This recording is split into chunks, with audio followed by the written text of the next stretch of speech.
Welcome back, friends. Today, we step inside a countryside kitchen where cabbage isn't just an ingredient, it's a whole tradition. This feast begins, like all good stories do, with patience, time, and a family gathered around simple, honest food.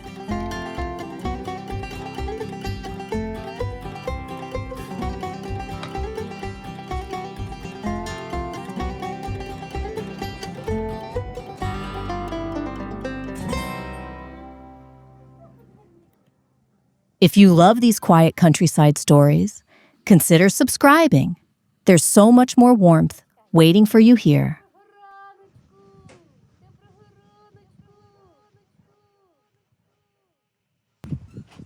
We're heading out to the garden now, me and my husband, to gather the cabbage. There's something deeply grounding about this simple routine.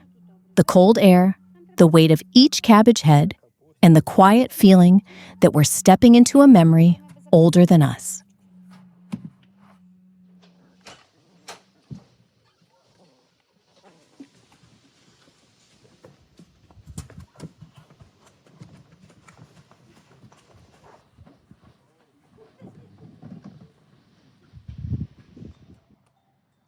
Cabbage used to be the silent hero of countryside life. People didn't prepare it for fun. They prepared it to survive. A full barrel in the cellar meant safety, warmth, and strength. Entire families measured winter, not by months, but by how much sauerkraut they had left.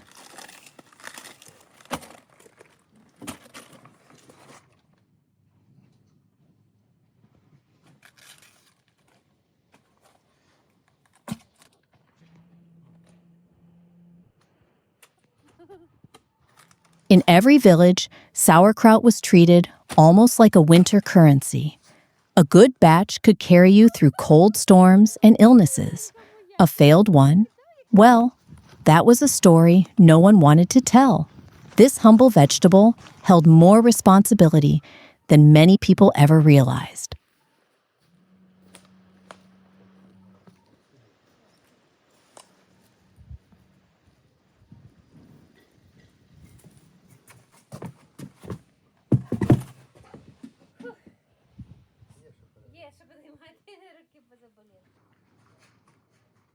My grandmother always said cabbage carries the memory of the soil.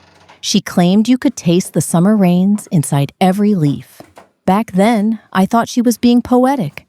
But as I hold these heavy green heads today, I finally understand what she meant. Real food remembers things we forget.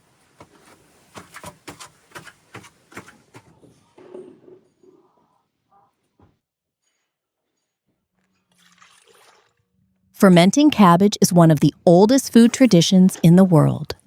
Chinese builders ate fermented cabbage while working on the Great Wall. Sailors carried it on long voyages to stay alive.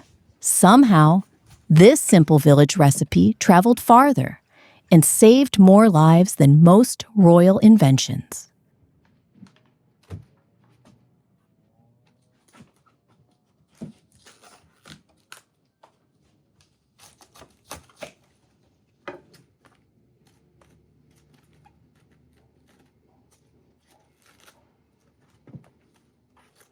Preparing sauerkraut was always a family ritual. Women shredded the leaves, men hauled the heavy barrels, children ran underfoot trying to help. No one rushed. Everyone had a role. The smell of fresh cabbage mixed with chatter and laughter. It was the soundtrack of early autumn.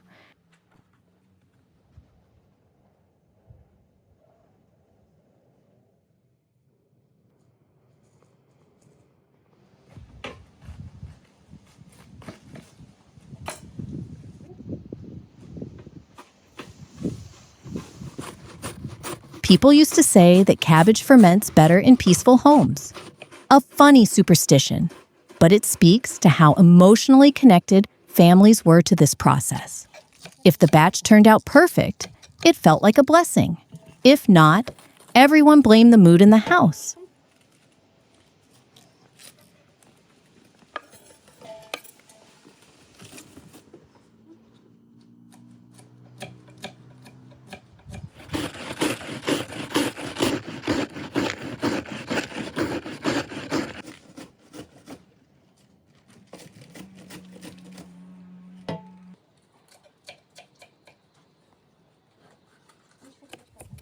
On snowy evenings, families would gather around the warm stove and open a jar of sauerkraut like opening a preserved memory of summer. The tangy smell filled the whole kitchen, reminding everyone that spring would return. It wasn't just food, it was emotional warmth.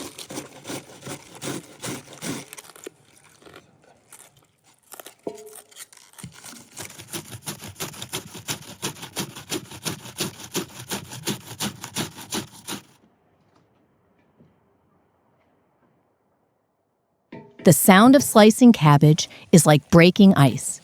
Sharp, sudden, honest. Every time the knife goes through the leaves, it feels like the vegetable is releasing months of stored sunlight. That crisp freshness makes you feel alive in a way packaged food never could.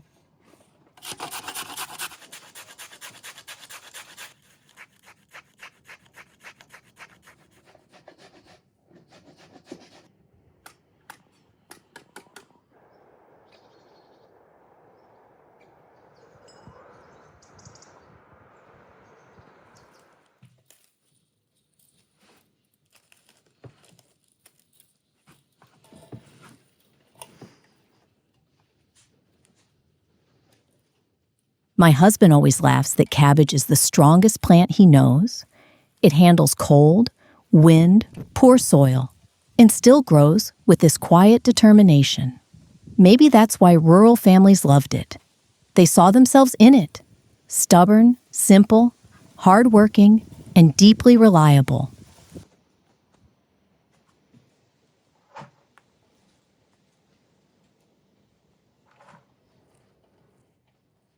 In some regions, people added apples, cranberries, even beets to their sauerkraut, not for decoration, but to bring sweetness to long, gray winters.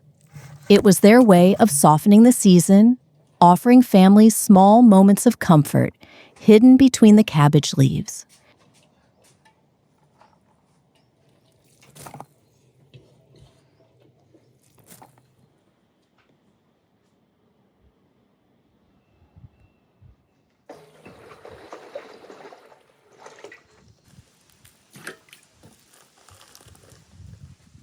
When you press the cabbage down and hear that gentle bubbling underneath, it feels like the beginning of something alive. Fermentation is quiet magic. Nature doing its work in the dark, slowly turning ordinary leaves into something strong enough to carry families through winter.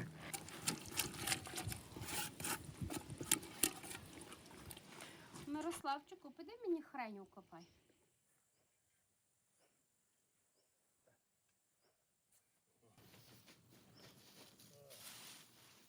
My grandmother believed the first jar of sauerkraut had to be opened while laughing. She said it sets the tone for the whole barrel. And maybe it's just superstition, but to this day, every time we make sauerkraut, the kitchen fills with the kind of warm, silly joy you can't fake.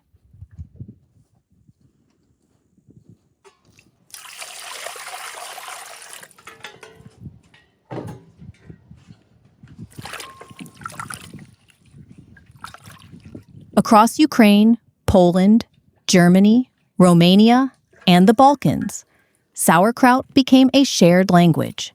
Different spices, different traditions, but the same purpose: to protect your family through the cold months. It's unbelievable how one vegetable can hold so many nations together.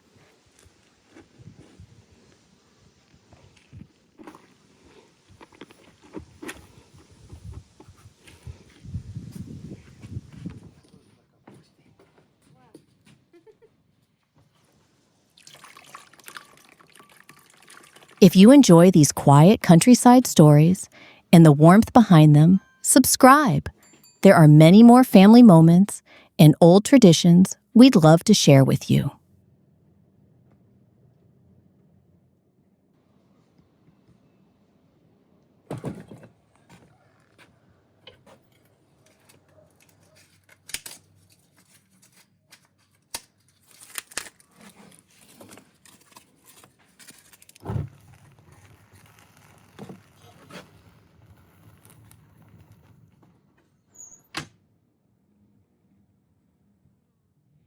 Now I'm starting to cook the broth, and I love this moment, the first sizzle of meat hitting the pot.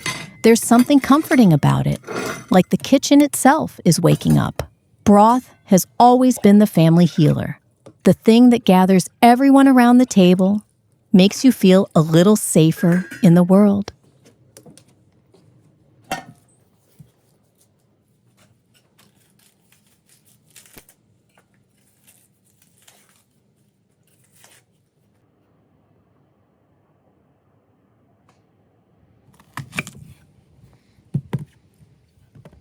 For centuries, people have relied on broth as the first sign of care. Villagers would save every bone, every peel of onion, every scrap of vegetable to make a pot that could feed a family for days. It's humble, but it carries more warmth than any silver service on a palace table.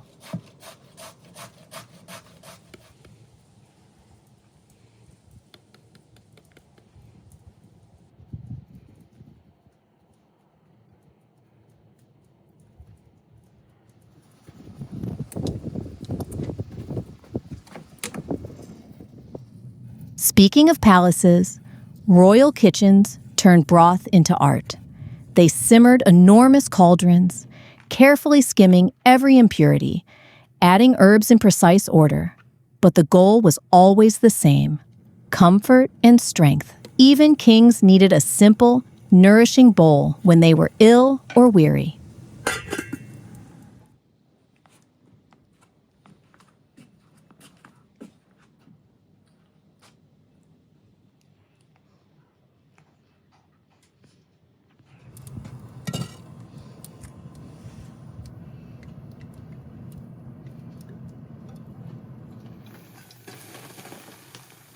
There are stories of kings sending chefs to villages to learn how local women made their broths. Imagine a peasant recipe traveling from a tiny kitchen into a gilded palace. Proof that good food speaks a universal language and care doesn't care about social rank.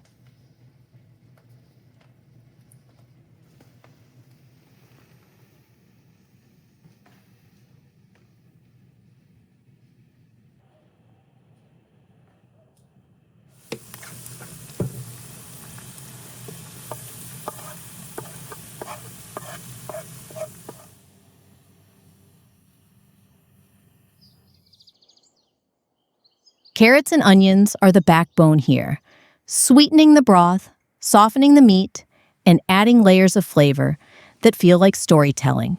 In Ukraine, they were essential in stretching a little meat into enough bowls for everyone at the table. Survival mixed with love.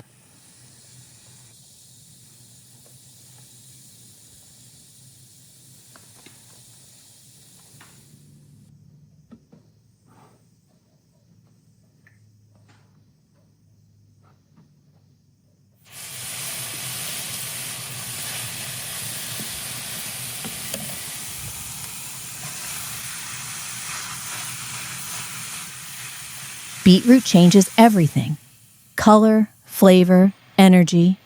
It's the sun captured in winter, the bright pulse in a gray kitchen. Families cherished beets because they store well and bring life to a pot. A spoonful feels like swallowing a bit of summer on a freezing day.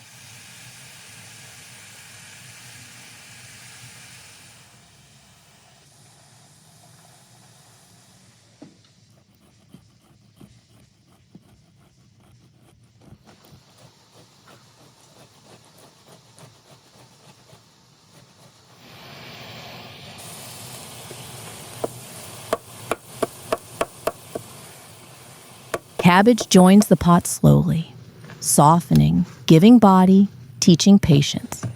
My husband sometimes pokes a leaf and chuckles, like it's whispering secrets of resilience. It's a vegetable that reminds you to wait, to trust the process. And the same could be said about life.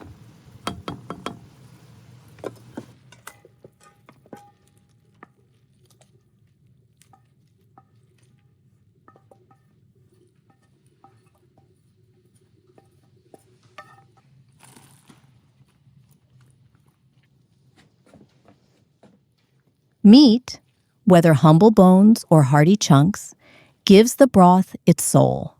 Back then, every bone was precious. Simmered slowly, it gave nourishment far beyond its size. I remember my grandmother roasting bones for Sunday soup, the house buzzing with anticipation, the smell alone announcing comfort.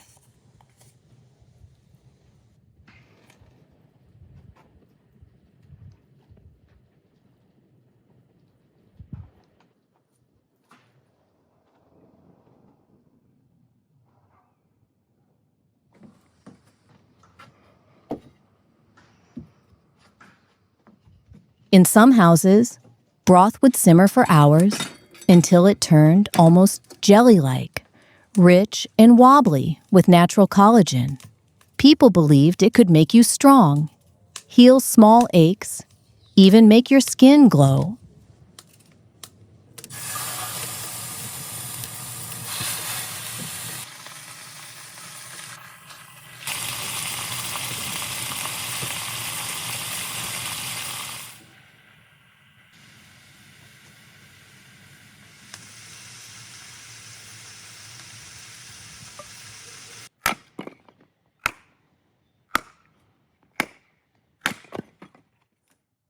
Royals sometimes turned broth into ceremony, but I like to imagine a sick prince being comforted by a simple bowl.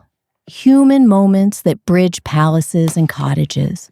Broth, after all, has always been about care, not show.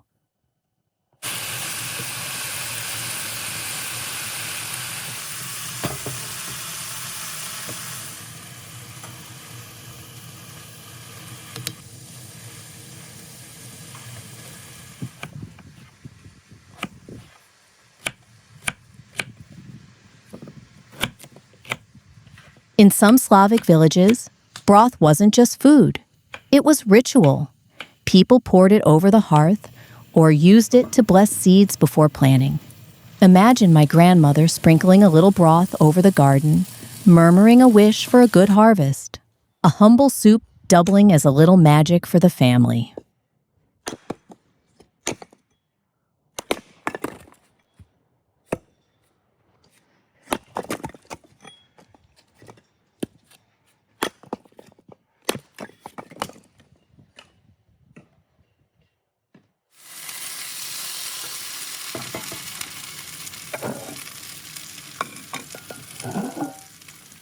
Soldiers, sailors, and travelers cherished concentrated broths for the same reason. Comfort, warmth, survival. A hot sip could lift morale, sustain strength, and give a tiny piece of home when far from it. Broth traveled as quietly as stories do.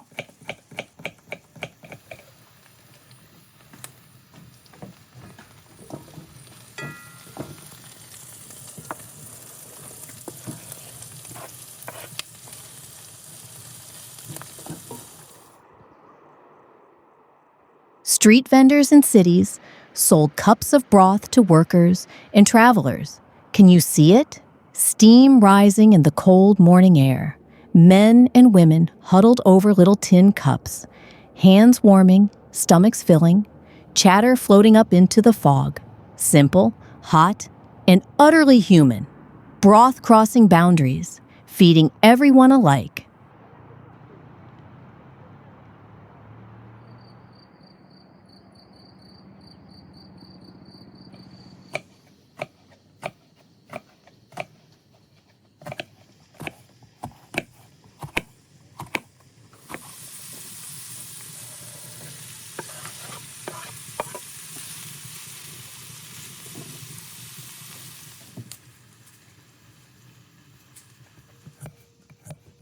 Historical feasts centered around large communal pots, feeding dozens, even hundreds. They weren't just meals, they were celebrations, social glue. Everyone shared one ladle, one story, one season. I can almost hear the laughter rising with the steam.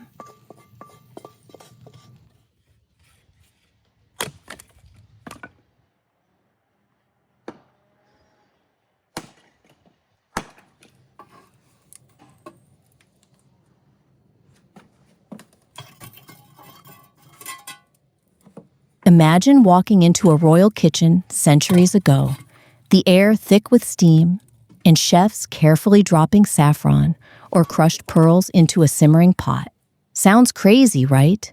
But they believed it made the broth magical, and you could almost see the courtiers' eyes widen when they tasted it.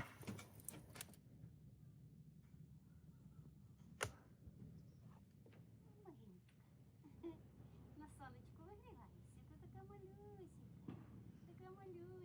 Постойка моя. Пішли. In wealthy homes, broth was so clear, it looked like liquid glass.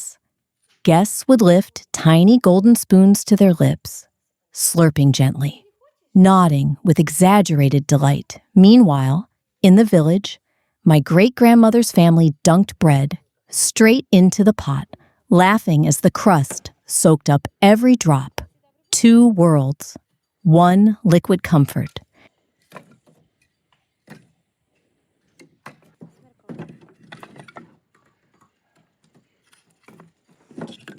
Ой, це такі трошки, а ти принесеш.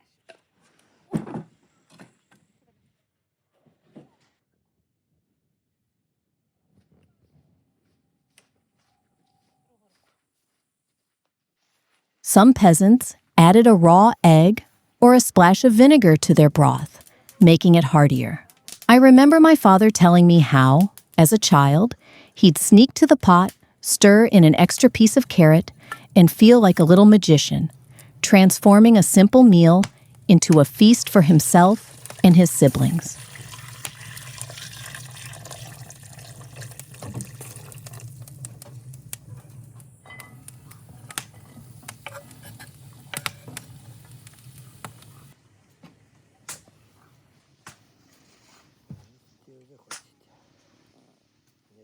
Kings and queens sometimes received a cauldron of broth as a diplomatic gift. Imagine a ruler sipping a humble pot of stock, smiling politely, knowing that someone far away spent hours simmering bones and herbs just for them. Food, in that moment, was communication, connection, even subtle politics.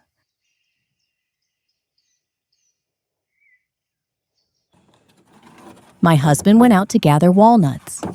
Walnuts have been treasured for thousands of years, not just for their taste, but as a symbol of fertility and prosperity in many cultures.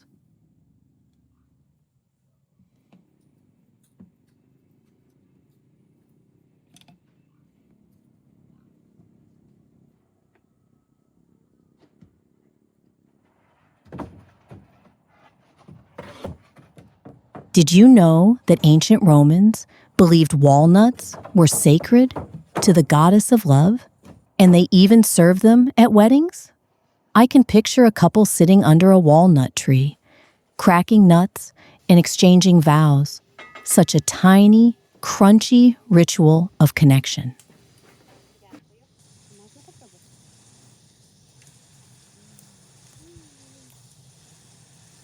Ну, ось тут. Дякую.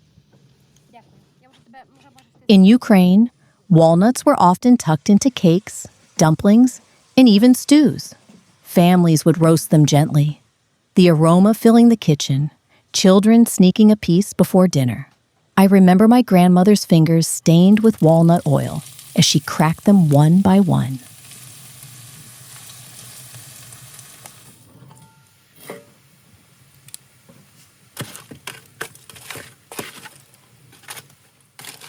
If you love these little moments in the kitchen, the stories behind simple foods, and the warmth of family traditions, hit subscribe. There's so much more we want to share with you.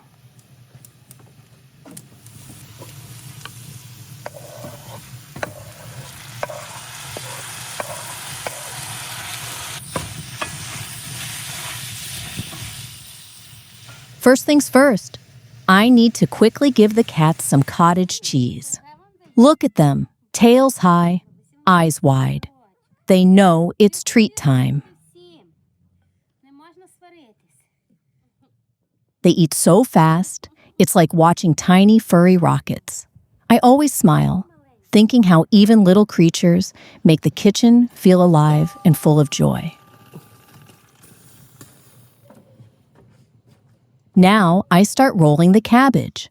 I can't help but think how this dish has traveled through centuries.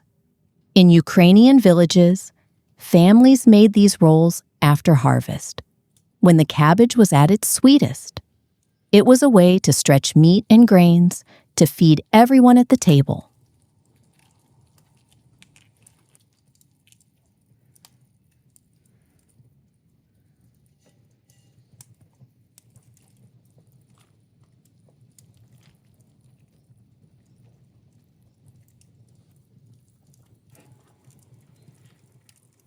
In royal courts of Eastern Europe, cabbage rolls were sometimes adapted for feasts. They'd be stuffed with finely minced meats, rice, and fragrant herbs, cooked slowly, then served with sauces so rich you could almost hear the courtiers' whispers of delight.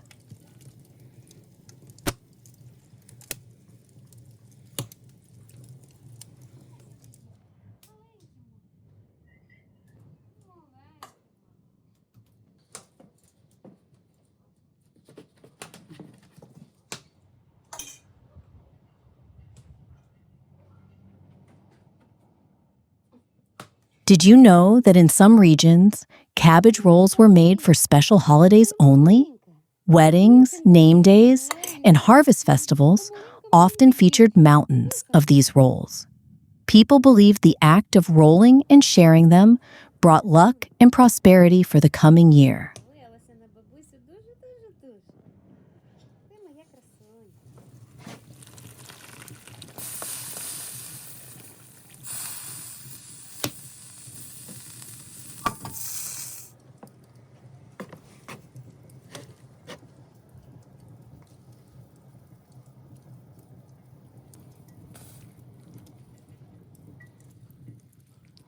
Across Europe, each country had its own twist. In Hungary, they used sauerkraut and paprika. In Poland, a sweeter cabbage with tomato sauce. In Romania, a mix of pork and rice. Yet all of them shared the same goal: to create a meal that was filling, comforting, and made with love.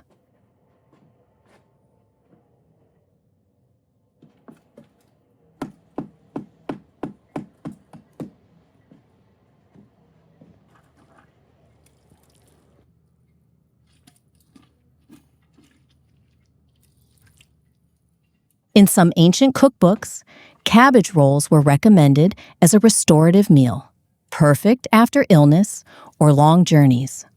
Rich with vegetables, meat, and grains, they were considered a perfect balance of nourishment and comfort.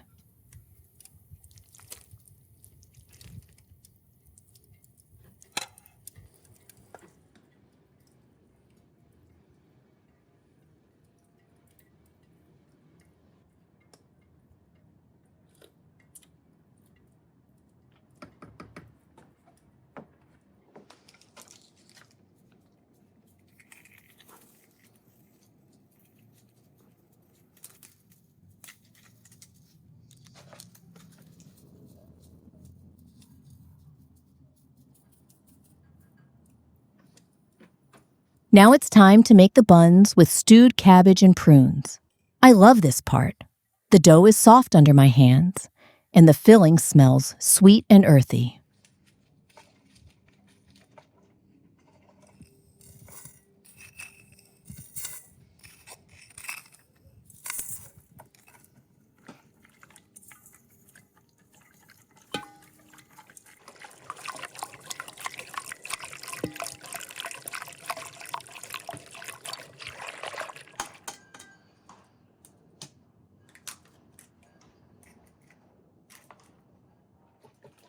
Stewed cabbage and pastries has been a winter favorite for centuries.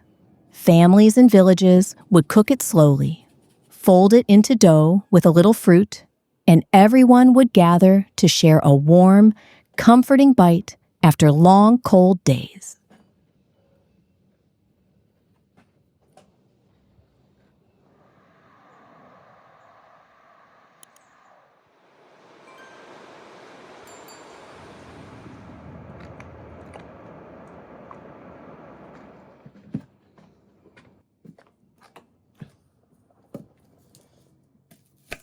I imagine aristocratic kitchens in Eastern Europe, the chefs carefully folding cabbage and prunes into golden buns, baking them for special occasions.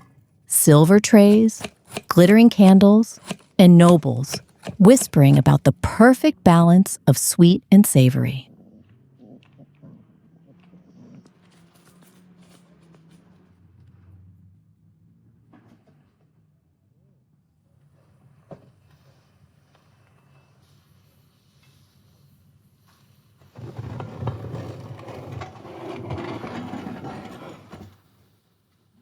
My grandmother's kitchen was chaotic in the best way. We'd be rolling dough, sneaking prunes, laughing at spilled cabbage leaves. The kitchen would smell like sweet cabbage and warm dough, pure magic, and a little messy.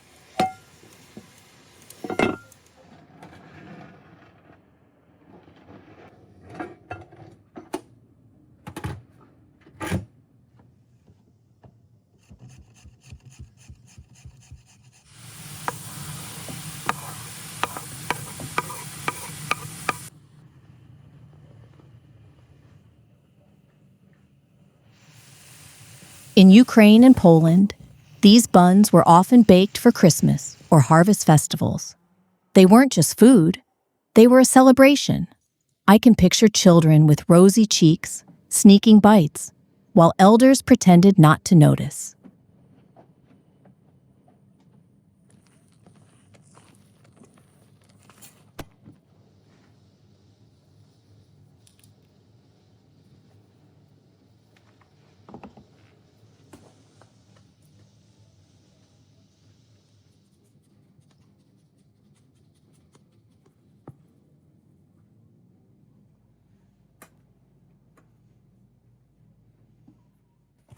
Every family had its own secret touch. A pinch of sugar, a hint of cinnamon, extra prunes. I love imagining how one grandmother's buns were sweeter, another's more earthy, each one a story in itself. A little signature hidden in every bite.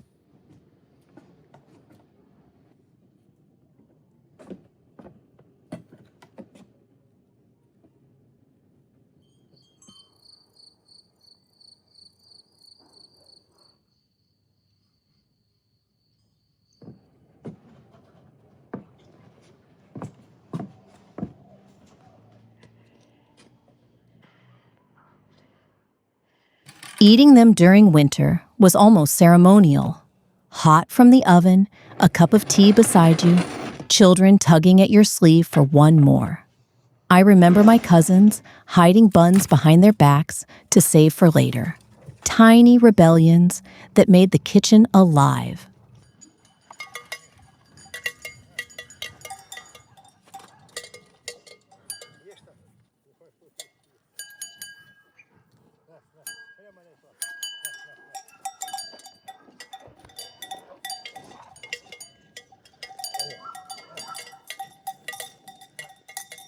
Across Europe, variations existed.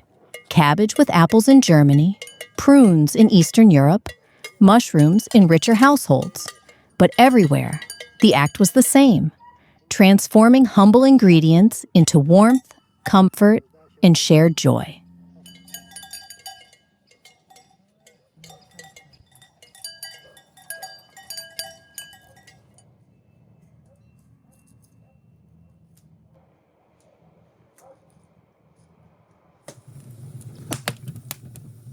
These buns were practical too. Travelers, workers, anyone needing nourishment could carry them. I can see peasants walking through snow, taking a bite, feeling energy, warmth, and a little happiness rolled into one soft bun.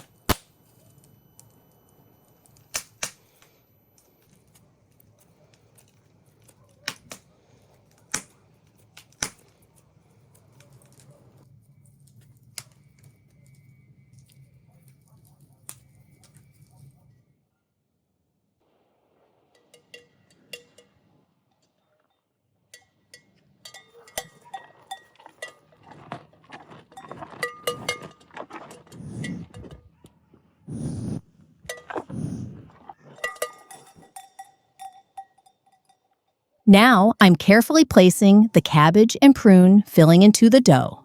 Tip number 1, don't overfill. It's tempting to stuff as much as possible, but too much can make the bun burst in the oven. A little restraint makes a perfect, tidy roll.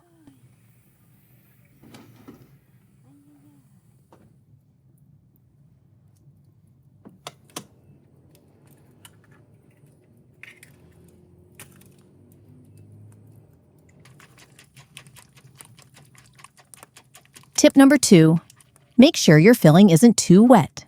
If it's juicy, gently squeeze excess liquid or let it cool before rolling. I learned this the hard way. One time, my buns turned into a sticky mess, and we laughed at the kitchen chaos.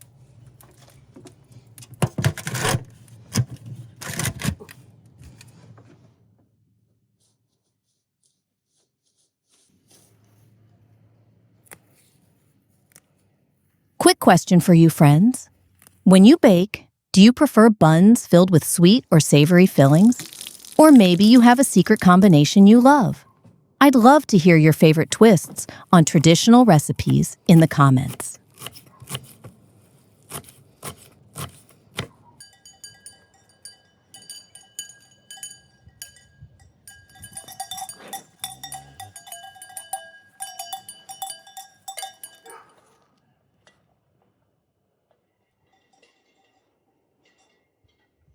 Here we are.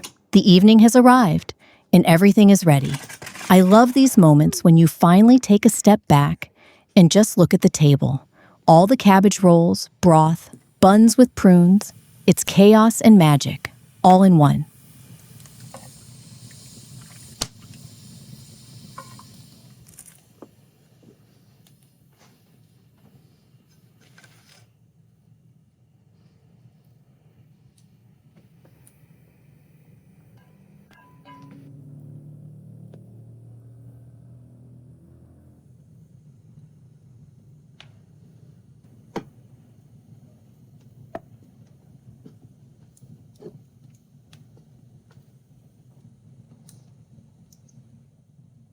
Sitting down now, there's a special kind of warmth in the air.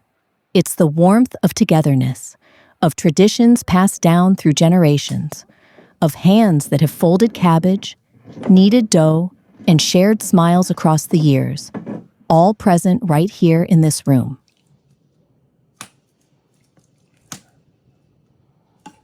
Gasta.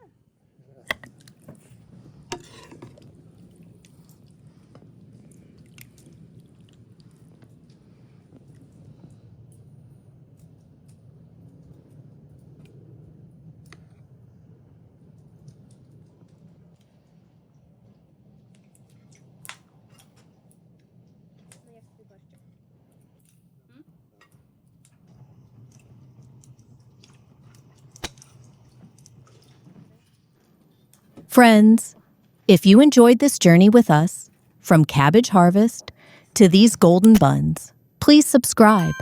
There's so much more I want to share. Stories, recipes, little moments of joy from our kitchen to yours.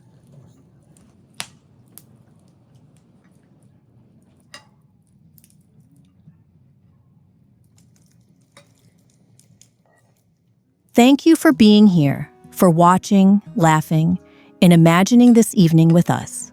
I hope your kitchen fills with the same warmth and love, and that every bite reminds you of family, tradition, and a little magic.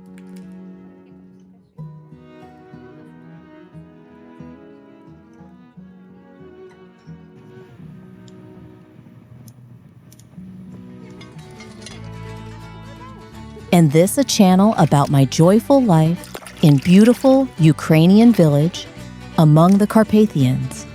Join me today, and I'll show you a day of a true rustic life and cooking. And before the start, don't forget to subscribe. This will support me a lot.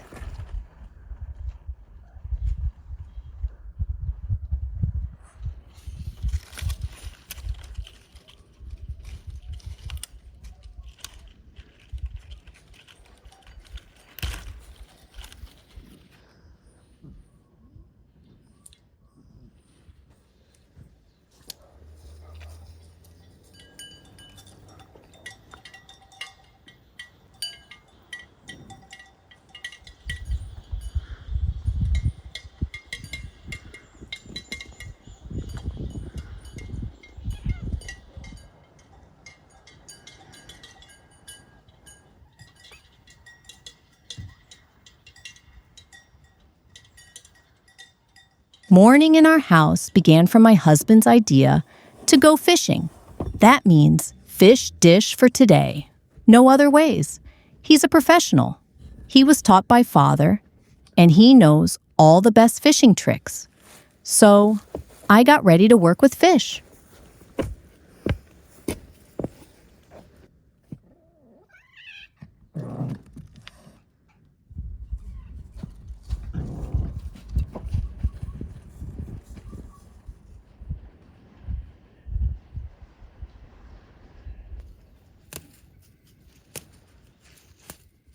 While Myroslav is digging the worms, I'm picking some adorable garden parsley, one of the most popular and traditional Ukrainian herbs.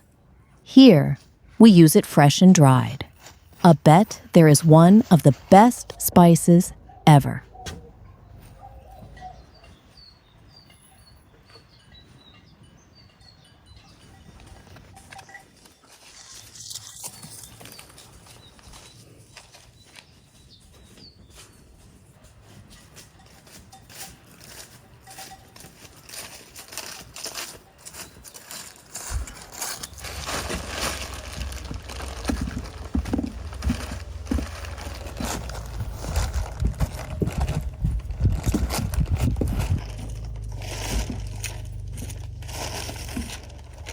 Today is a very special day. We're going to spend a day away from home. Rustic life is wonderful. You always can go somewhere to the meadow or forest in random day and make a little outdoor feast.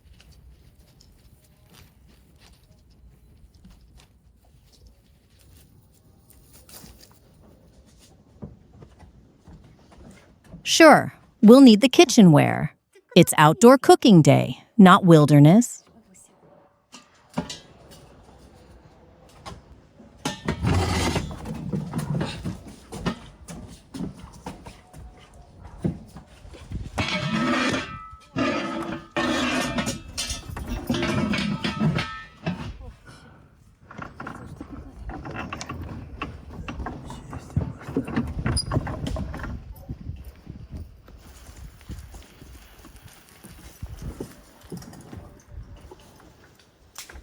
And this is our royal carriage, a true rustic way to move.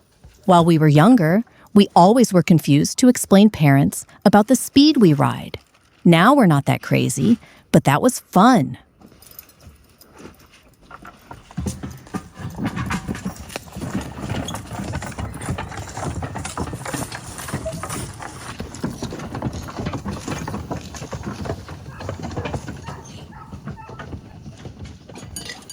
I love my life so much. Every day, I have a possibility to watch beautiful landscapes, and sometimes we even go outdoor, like today, to be even closer to nature. Isn't it so good?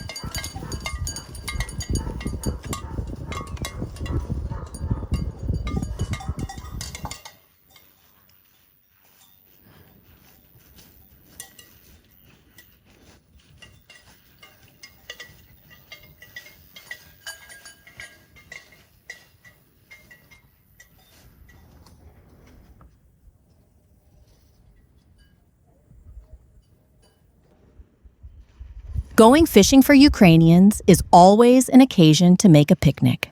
Ask anyone, and you'll be listening to the same stories about grilling fish and even meat, making soup and spending a great time with family and friends.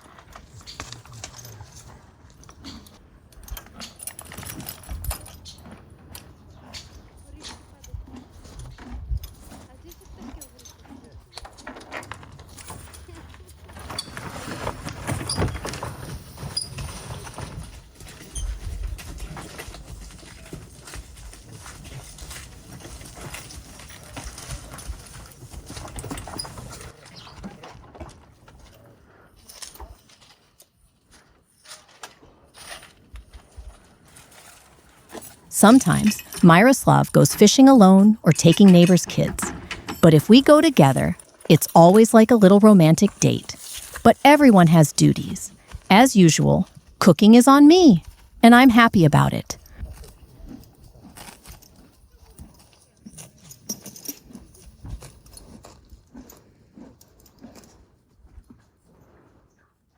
Now he's looking for a place, watching the fishes' moves on the top of the water. It's so interesting to listen about.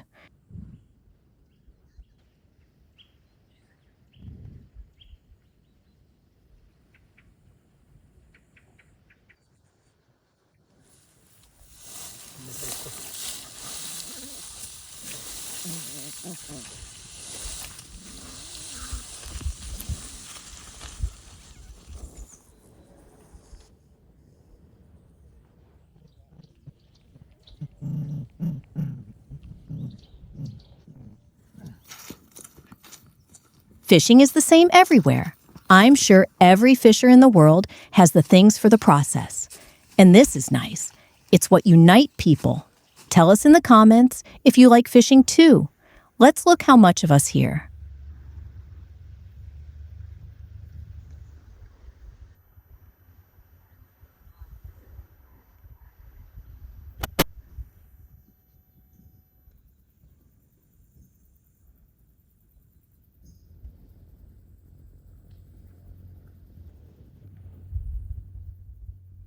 As well as for every family, fishing unites parents and kids.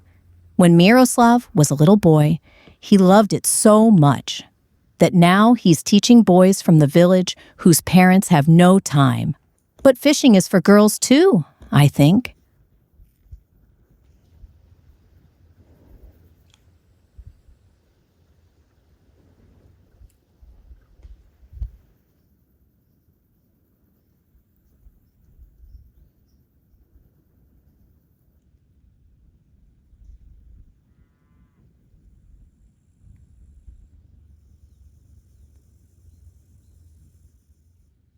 When I was little, my parents also wanted to teach me fishing, but I wasn't interested.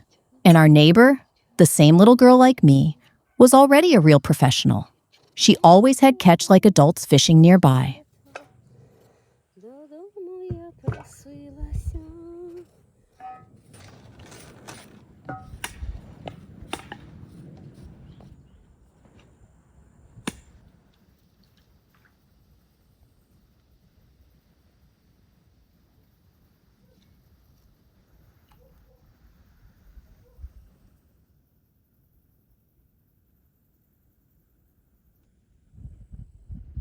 My dears, if you want to be always updated about the new videos, click in the bell. Thank you.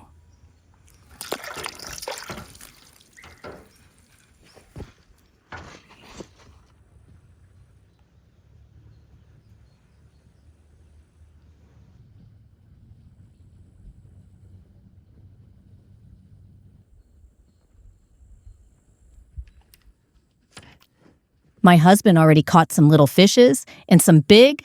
Seems now we'll have our amazing dinner for sure.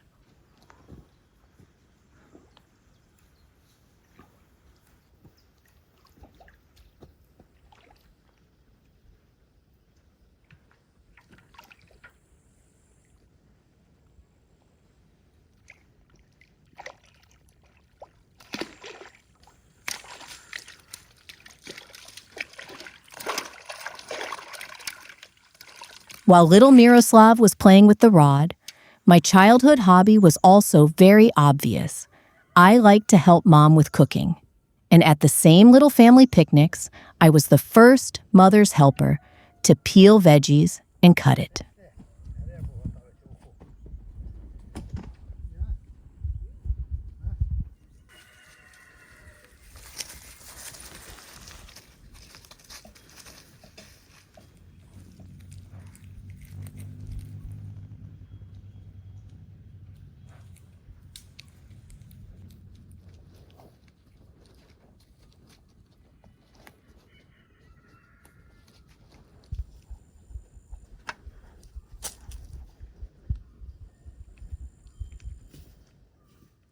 All these little fishes that our cat tries to sneak will go for the amazing outdoor soup that in Ukraine we call yushka.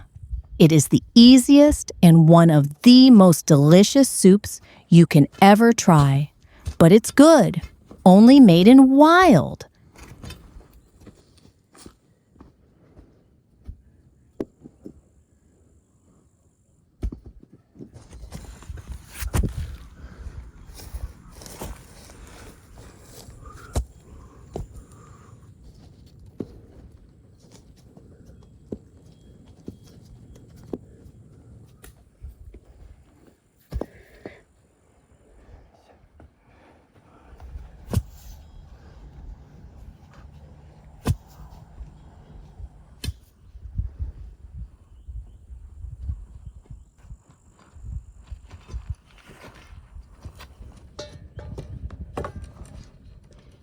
While the fireplace is building up, I continue to work with veggies.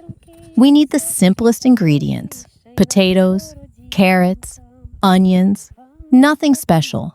But believe me, the taste of the soup is turning around all the emotions.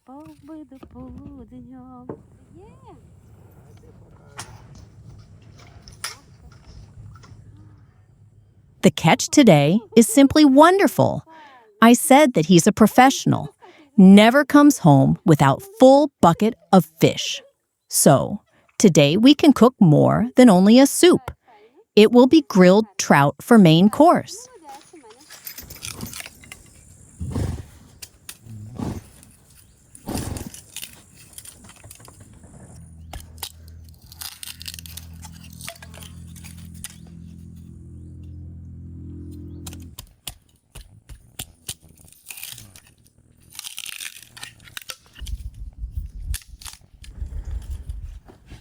Yushka is also called uha. In every region, it's a different name, but almost the same recipe. Sometimes people add vodka. I think it comes from a tradition to make picnic, and people took homemade drink. But we're not using it.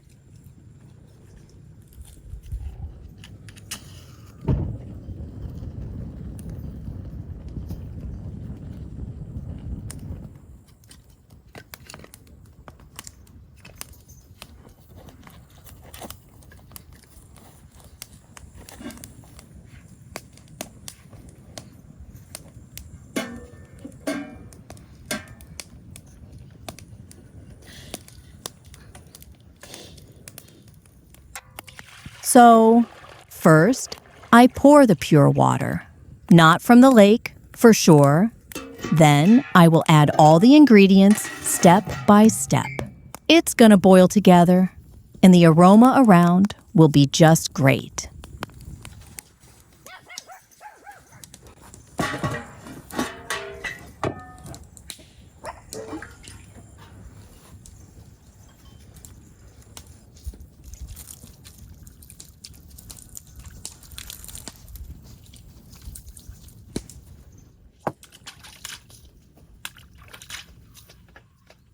Meanwhile, Miroslav is cutting up the fish.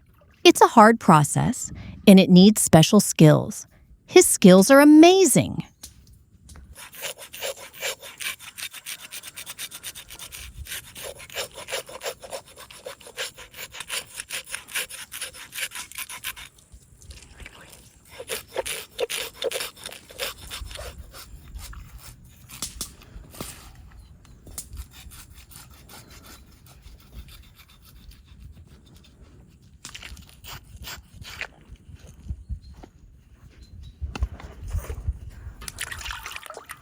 We'll be very grateful for your like. Please click the thumb up if you're interested in what's going to be next.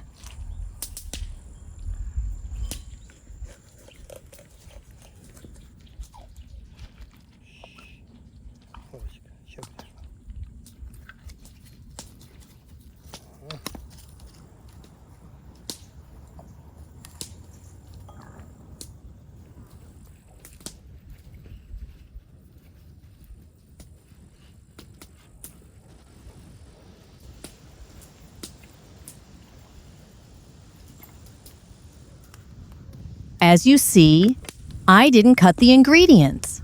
It's the simplest broth to cook, just to pick the herbs together for easy removing after cooking.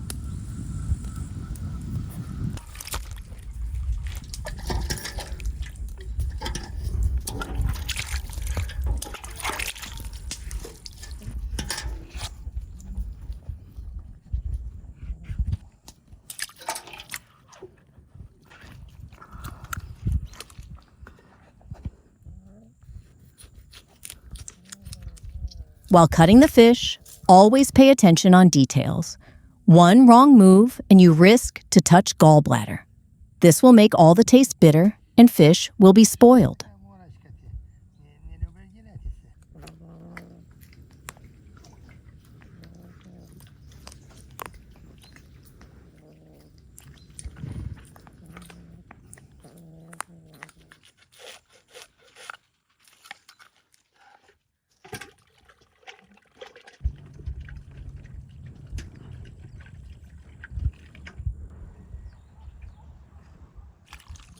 After cutting, we need to wash it from the blood that might stay inside. It seems to be easy, but believe me, my husband spoiled tone of fish before started to make cutting and cleansing right.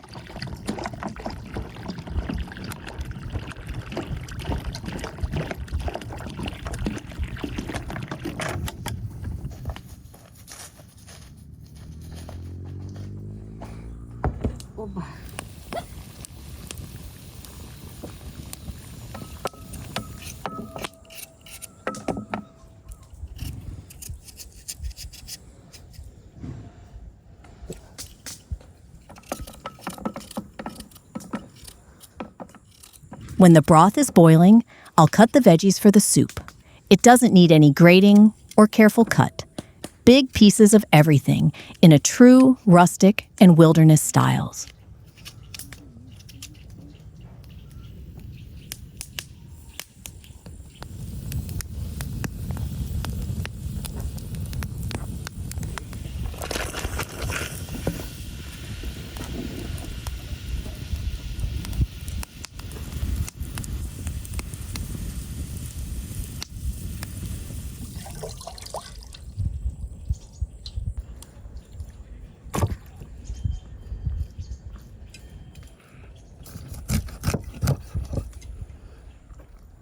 I also wanted to show my skills as an experienced chef. So, I will cut the fillets for grilling. And again, it seems easy, but I can't even remember how much fillets were damaged by me before I learned the right method.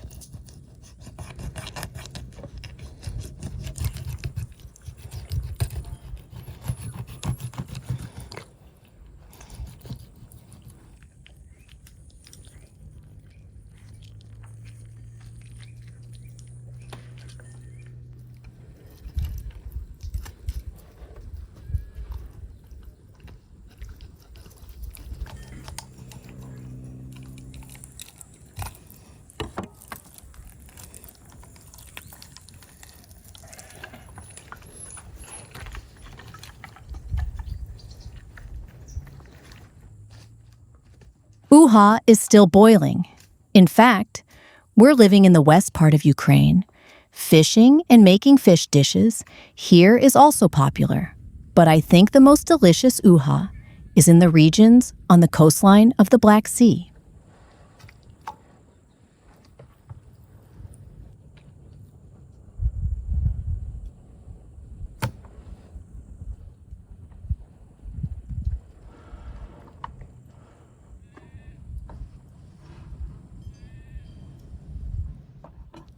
Meanwhile, I remove the bones from the trout. Then it will be grilled on the open fire with some lemons. Classic combo. What is your favorite ingredients combo? Share in the comments, and maybe we can try it in the video.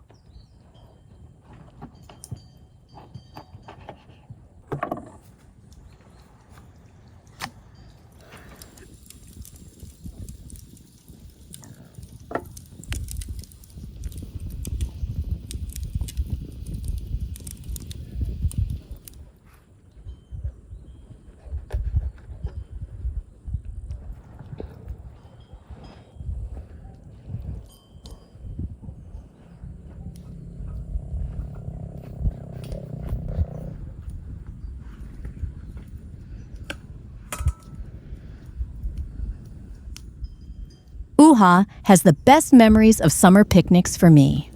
After catching, parents always made an improvised table and sits, and we were all watching it boiling. Especially good was when Mom took boiled eggs to add to soup when serving.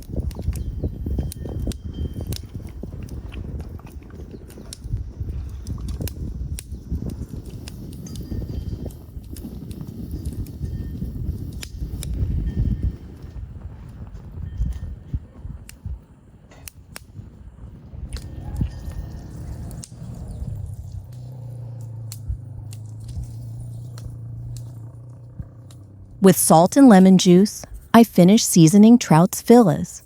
Looks so yummy. Sometimes, when Miroslav comes with trout, I salt it for sandwiches. It's very easy to make at home.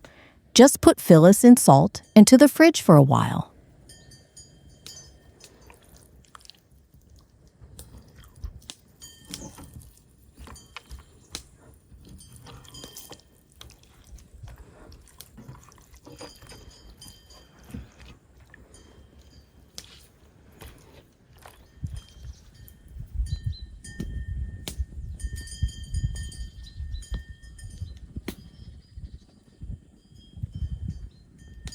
I decided to add some black pepper and a little bit of paprika.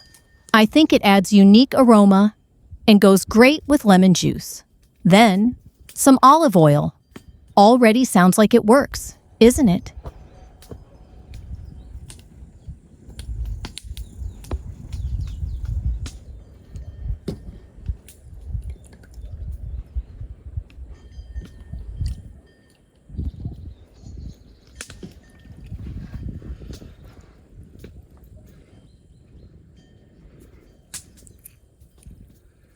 One of the best things about the trout is caviar. Have you seen prices for this product? It's simply crazy. And my husband catches the fish for free. So the only one thing to do is salt it by my own.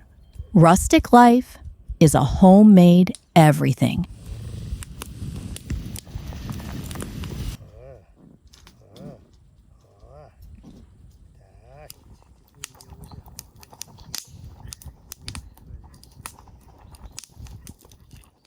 Kindly remind you to subscribe if you enjoy watching. It motivates to film more.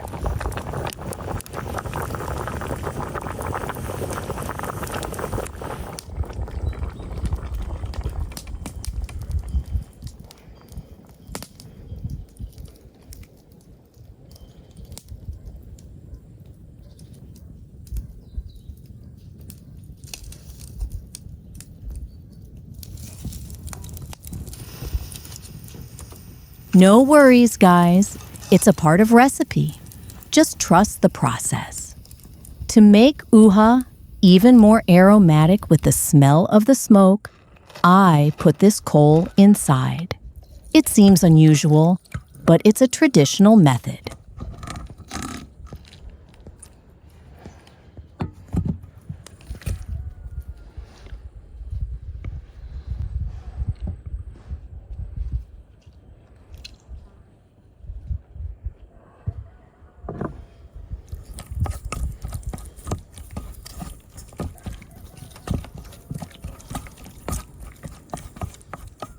Usually, I just salt caviar and keep it for some special occasions. But today, I work with a bit different recipe. So, I added some lemon and pepper.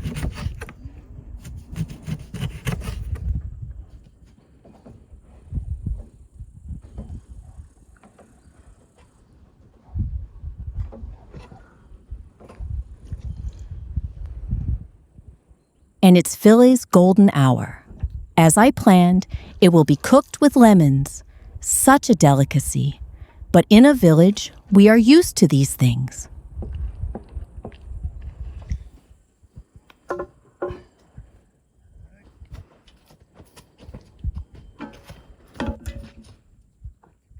In traditional Ukrainian cuisine, you can find a lot of fish dishes.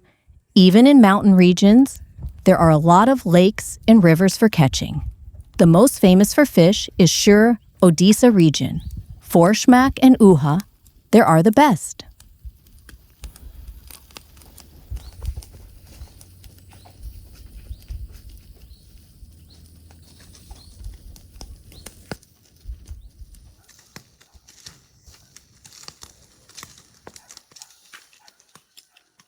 The most famous thing about Ukraine is sure borscht, special red soup of beetroots. Usually it's made with meat or vegetarian, but there are fish options too. By the way, you can watch me cooking it in other video.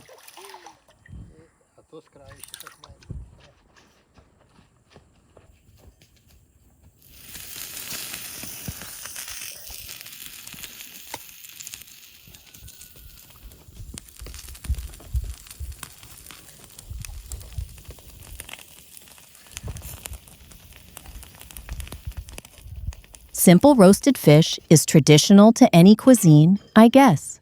Ukrainians are not an exception here. And it's one more thing to unite people all over the world. Simple food, like at Grandma's house, that everyone understands.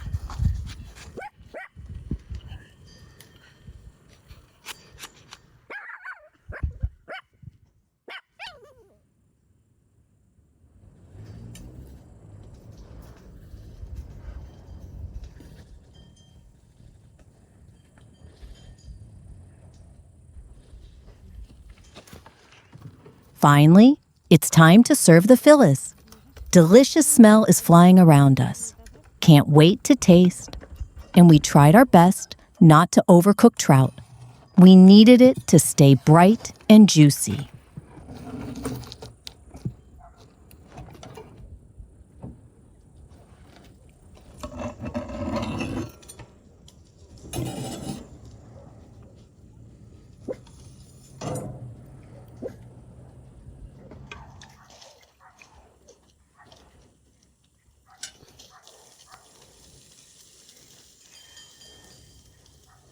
And in the end of a cooking, let's make toasts without any modern gadgets or ovens, just on the open fire. It brings the smell of a camping, while you have just some cans and bread and want a good dinner.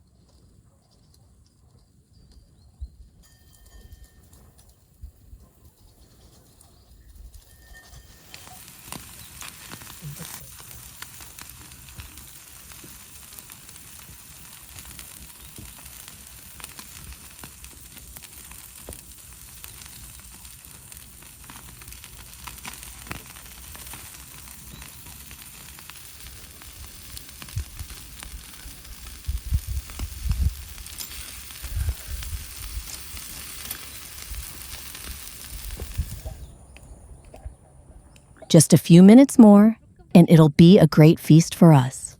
I am so grateful Miroslav took me fishing and helped me with cooking.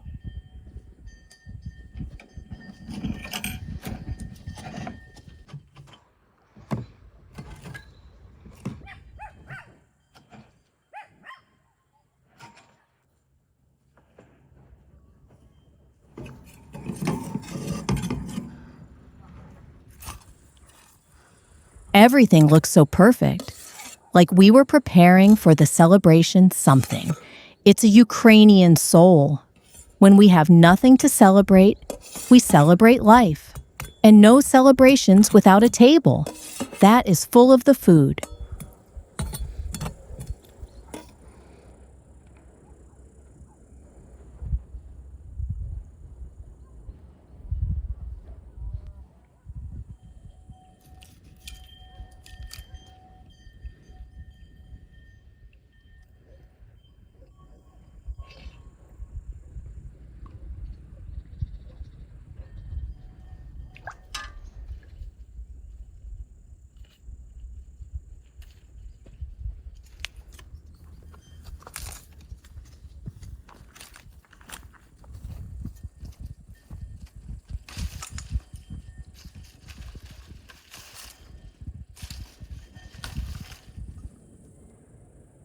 Final touch, fruits for dessert, and we can start.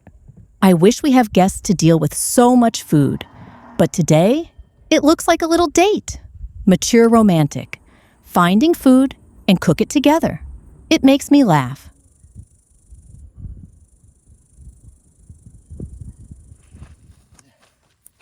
And like it has to be on the date, I got a bouquet. It's not just berries, it's a national symbol of Ukraine. Viburnum is the most known plant here. There are so much folk traditional songs and pictures in Ukrainian culture.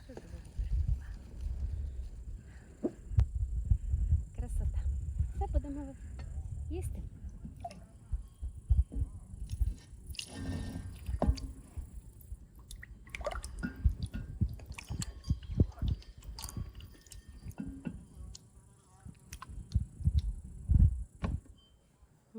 Дякую.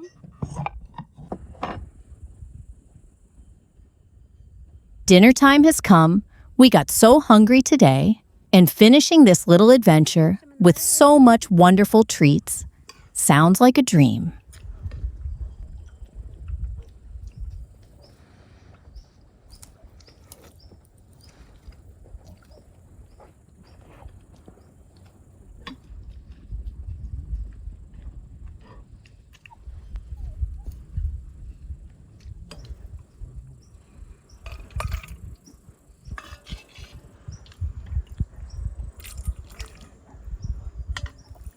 We don't forget our cat and dog. Village animals are not that picky about the food. They literally eat everything and feel good.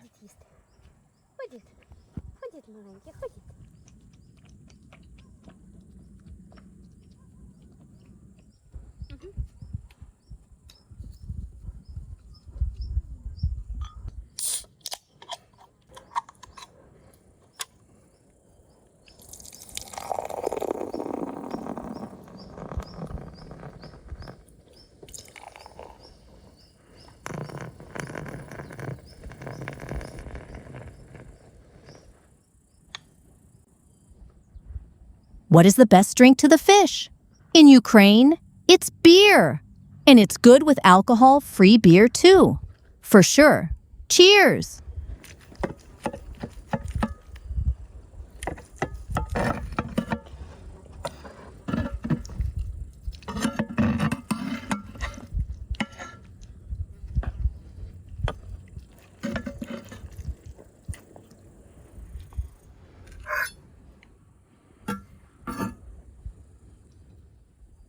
Uha was really rich and great.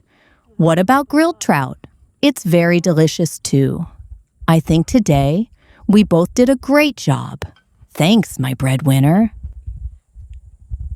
А ти не хочеш свій кусочок, але ти мусиш нам. I am so happy for living this life and feel joy of some tiny little things. It inspires me so much, and every day I am full of energy for any new challenge.